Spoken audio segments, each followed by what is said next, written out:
Bonjour, magnifique personne. Bienvenue sur notre chaîne.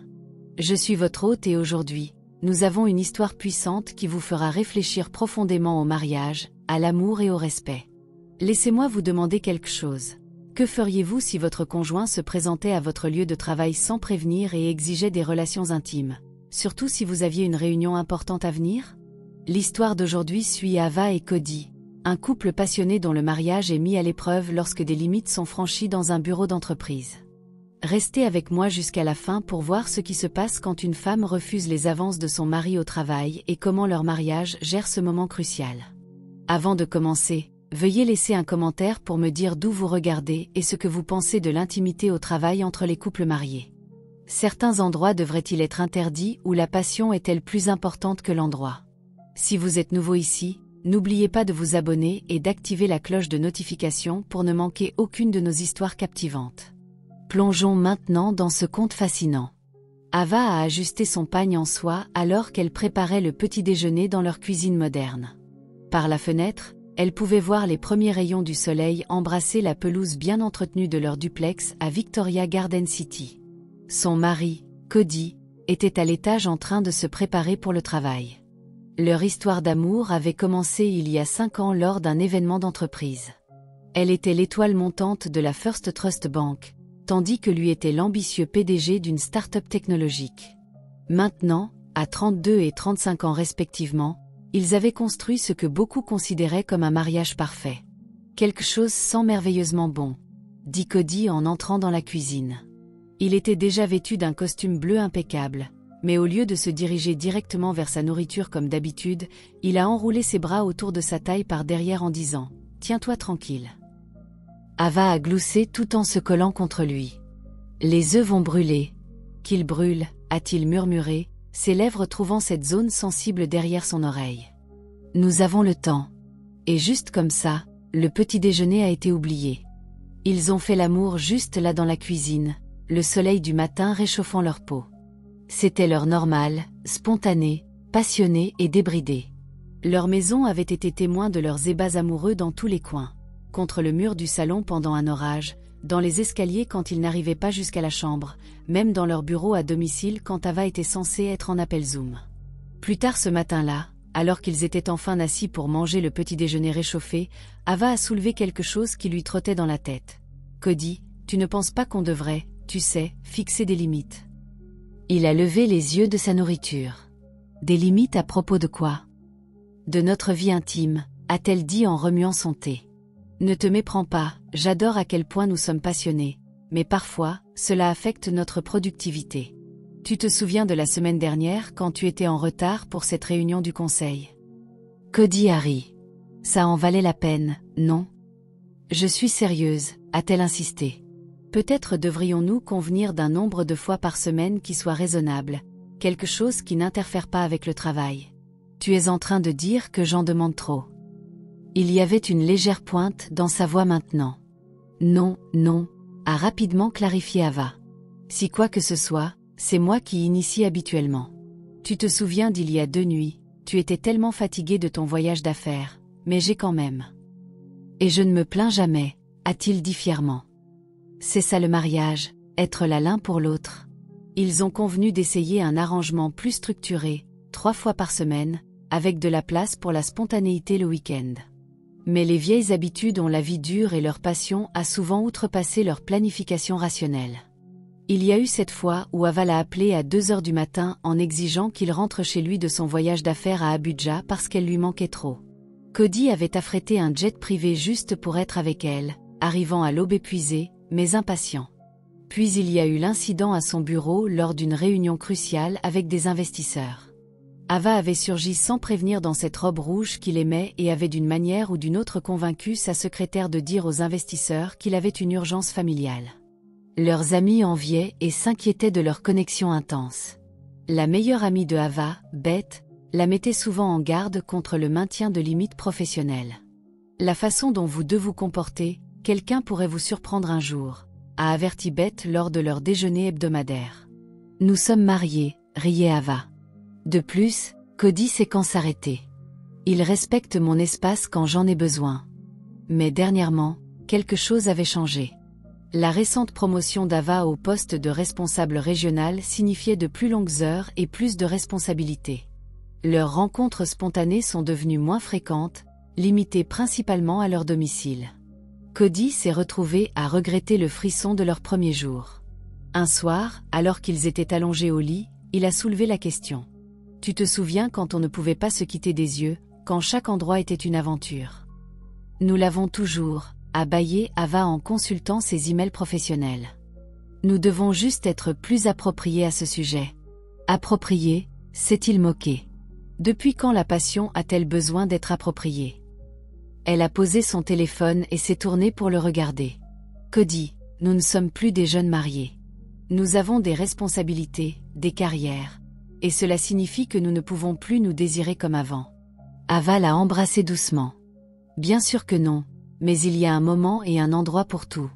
Cette nuit-là, alors que Cody regardait sa femme dormir, un plan a commencé à se former dans son esprit. Il allait la surprendre à son bureau, lui rappeler leur début passionné. Après tout, ne lui avait-elle pas fait la même chose d'innombrables fois? Elle apprécierait sûrement la spontanéité, le romantisme de tout cela. Il ne pouvait pas savoir à quel point les choses allaient tourner différemment, comment un après-midi allait ébranler les fondations même de leur mariage. Ava s'est réveillée plus tôt que d'habitude ce matin-là, son esprit déjà tourné vers la présentation du conseil qu'elle allait faire à 15 heures. Alors qu'elle se préparait, elle a regardé son mari Cody dormir paisiblement. La nuit dernière avait été particulièrement passionnée. Ils avaient fait l'amour 2 fois, une fois après le dîner et de nouveau au milieu de la nuit quand elle s'était réveillée en se sentant dans le besoin. « Je pars tôt aujourd'hui », a-t-elle murmuré en embrassant son front. « Grande présentation, tu te souviens ?» Cody a remué, l'entraînant vers le bas pour un véritable baiser. « Reviens au lit », a-t-il murmuré contre ses lèvres. « Juste quelques minutes, bébé. »« Je ne peux pas », a-t-elle gloussé en s'extirpant de son étreinte. « Mais je te promets de me rattraper ce soir. » À son bureau de Victoria Island, Ava s'est plongée dans ses préparatifs. En tant que nouvelle responsable régionale de Prime Investment Bank, elle avait besoin que cette présentation soit parfaite. Sa secrétaire, Madame Johnson, savait qu'il ne fallait pas la déranger, sauf en cas d'urgence. Vers midi, alors qu'elle passait en revue ses diapositives, le téléphone de Ava a vibré avec un message de Cody. « Tu me manques déjà, je n'arrête pas de penser à la nuit dernière. » Elle a souri en se souvenant de la façon dont il l'avait prise contre le comptoir de la cuisine, puis l'avait portée à l'étage dans leur chambre. Leur passion l'un pour l'autre n'avait fait que se renforcer au cours de leurs 4 années de mariage. Pourtant, dernièrement, elle avait eu du mal à concilier leur vie intime active avec ses responsabilités professionnelles croissantes. À 13h15, la voix de Madame Johnson est passée par l'interphone. « Madame, votre mari est là pour vous voir. » Ava a froncé les sourcils. Cody ne visitait jamais son bureau sans prévenir. « Faites-le entrer », a-t-elle dit en enregistrant ses fichiers de présentation. Cody est entré, paraissant terriblement beau dans un costume sombre, mais quelque chose dans son expression l'a fait s'arrêter. Il y avait une intensité dans ses yeux, des yeux qu'elle reconnaissait de leurs moments les plus passionnés. « Ferme la porte », a-t-il dit, sa voix basse et autoritaire. « Cody, qu'est-ce que tu fais ici ?» Il s'est approché de son bureau en desserrant sa cravate. « Tu te souviens du mois dernier quand tu es venu à mon bureau, quand tu ne pouvais pas attendre le soir ?» Ava a rougi en se souvenant. Elle avait été tellement submergée par le désir ce jour-là qu'elle l'avait pratiquement attaqué pendant sa pause déjeuner. C'était différent, a-t-elle testé faiblement. Comment il était derrière elle maintenant, ses mains sur ses épaules. « Tu étais insatiable ce jour-là, tu m'as fait annuler 2 réunions.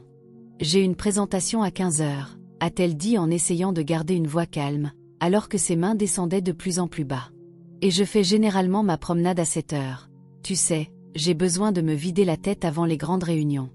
Nous pouvons transpirer mieux que ça en marchant, a-t-il murmuré en tournant sa chaise pour la faire face. Tu te souviens de la semaine dernière quand tu m'as réveillée à 2 heures du matin? J'avais un vol tôt, mais je t'ai quand même donné ce que tu voulais. Ava a senti sa résolution vaciller.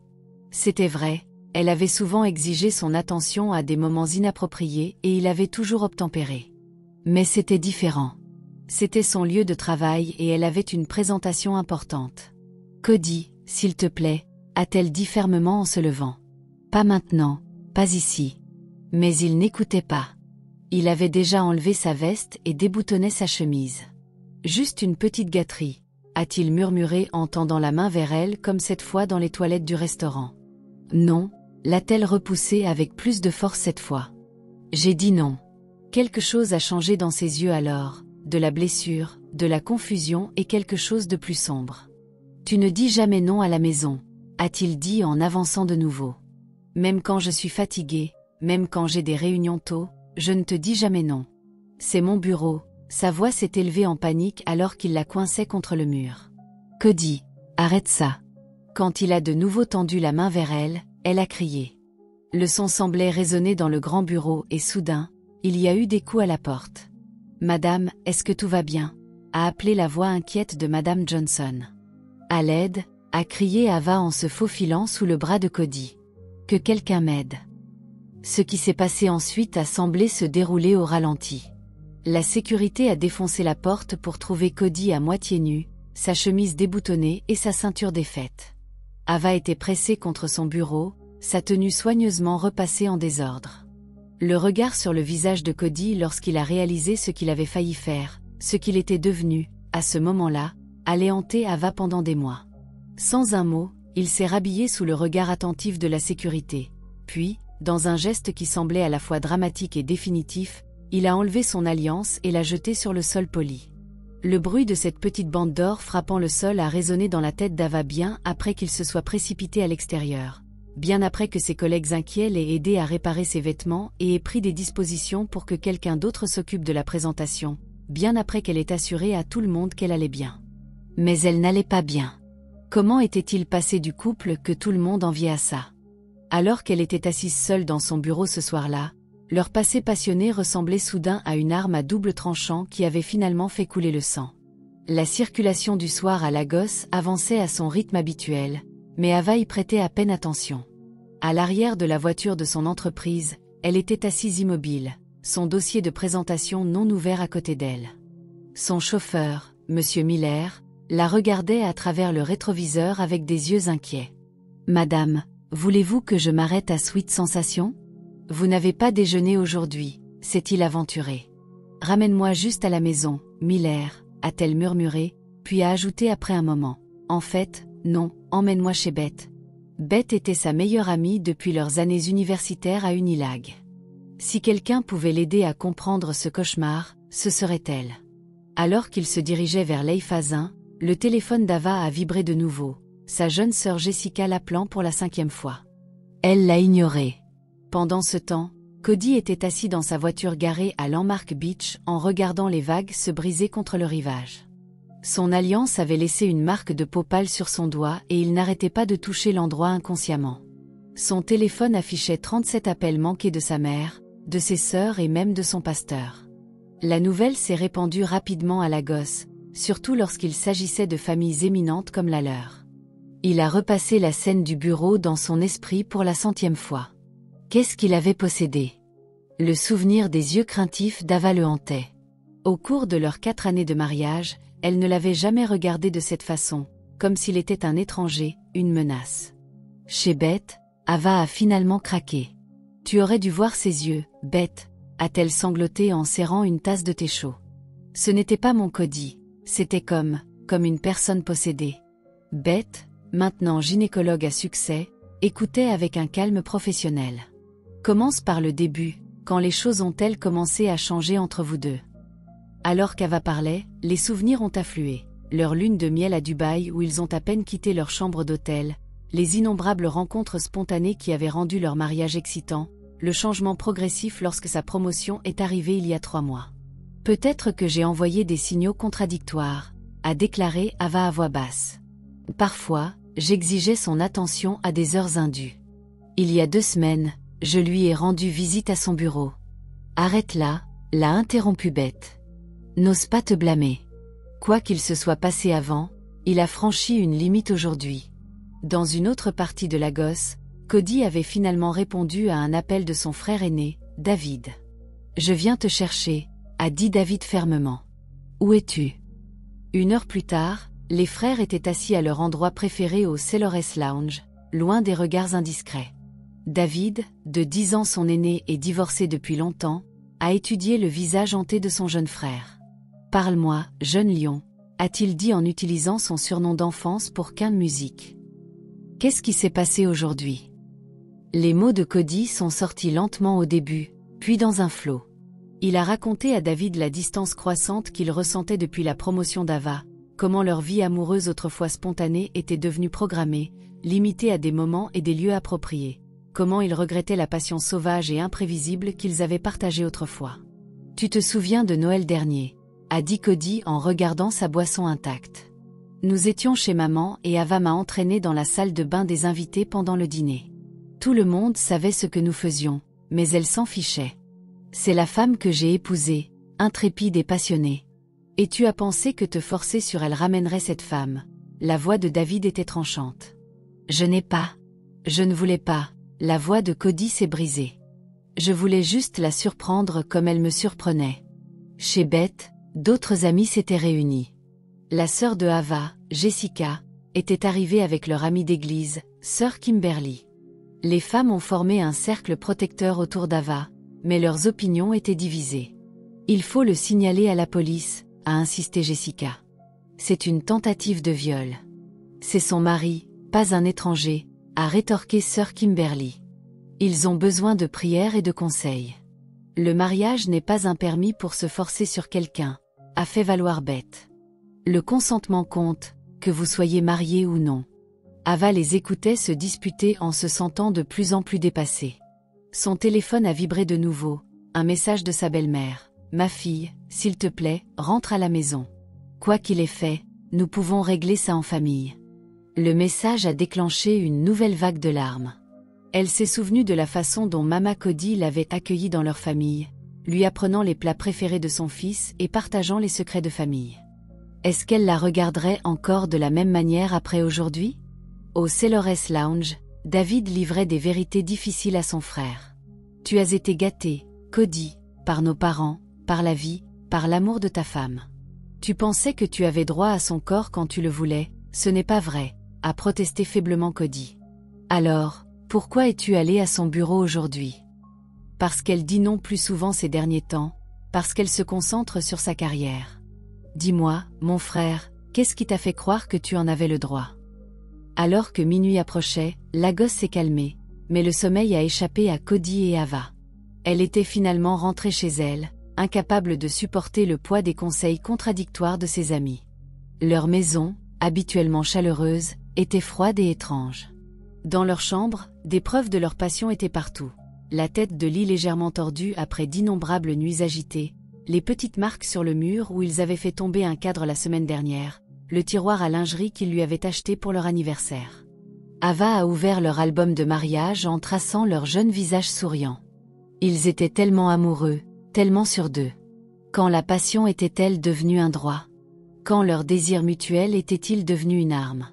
À l'autre bout de la ville, Cody était assis dans sa voiture à l'extérieur de la maison de son frère, où il passerait la nuit. Il a sorti son téléphone et a ouvert sa galerie. Ils étaient là, 4 ans de selfies, de vidéos et de photos. Fort Lucky le surprenant au travail avec le déjeuner, tous les deux dansant au mariage de sa sœur, leurs vacances à Zanzibar l'année dernière. Finalement, il a commencé à taper un message à son intention. « Mon amour, je suis désolé. » Il a regardé les mots pendant longtemps avant de les supprimer. Désolé semblait insuffisant pour la confiance qu'il avait brisée, la limite qu'il avait franchie. Alors que les premières lueurs de l'aube coloraient le ciel de Larro, Cody et Ava étaient tous les deux allongés éveillés, se demandant si leur mariage autrefois parfait pourrait survivre à cette épreuve. Leur amour passionné avait toujours brûlé avec éclat, mais aujourd'hui, il avait brûlé l'un d'eux et le ciel prendrait du temps à guérir. 3 jours s'étaient écoulés depuis l'incident. Cody était assis dans le bureau du pasteur Elias à son église, sa posture rigide, sa frustration à peine contenue. Son frère David l'avait convaincu de consulter, mais il ne rendait la tâche facile à personne. « Je ne comprends toujours pas pourquoi tout le monde agit comme si j'avais commis un crime », a déclaré Cody, sa voix serrée. « C'est ma femme dont on parle, la même femme qui m'a traîné une fois dans une cabine d'essayage de porte parce qu'elle ne pouvait pas attendre de rentrer à la maison, la même femme qui... » Mais cette fois, elle a dit non, l'a interrompu le pasteur Elias avec douceur. Plusieurs fois, d'après ce que j'ai compris. Elle a dit non. Avant de jouer les difficiles, ça se termine généralement par nous deux qui prenons du plaisir. David, qui avait insisté pour assister à la séance, n'a pas pu rester silencieux plus longtemps. Est-ce que tu t'écoutes? Tu parles de ta femme comme si elle était ta propriété. Pendant ce temps, Ava était assise dans le salon de sa mère à Ikagara, picorant son riz jollof. Elle n'avait pas mangé correctement depuis des jours. Son téléphone était silencieux à côté d'elle. Cody n'avait pas appelé ou envoyé de message depuis qu'il avait jeté son alliance. A-t-il demandé le divorce? A demandé sa mère à voix basse. C'est pour ça qu'il a jeté la bague. Je ne sais pas, maman, a murmuré Ava. Je ne sais plus ce qui se passe dans sa tête. Elle se souvenait de la façon dont, le mois dernier, ils avaient parlé d'avoir des enfants. Maintenant, elle se demandait si leur mariage survivrait à la semaine.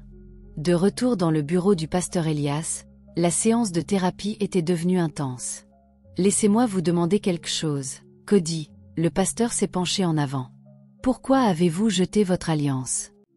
La façade confiante de Cody s'est légèrement fissurée. J'étais en colère, humiliée.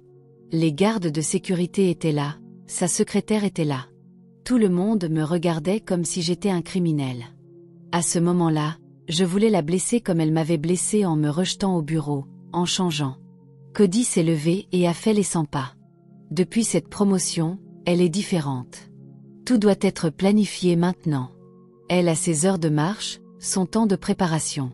Qu'est-il arrivé à la femme qui ne pouvait pas me lâcher?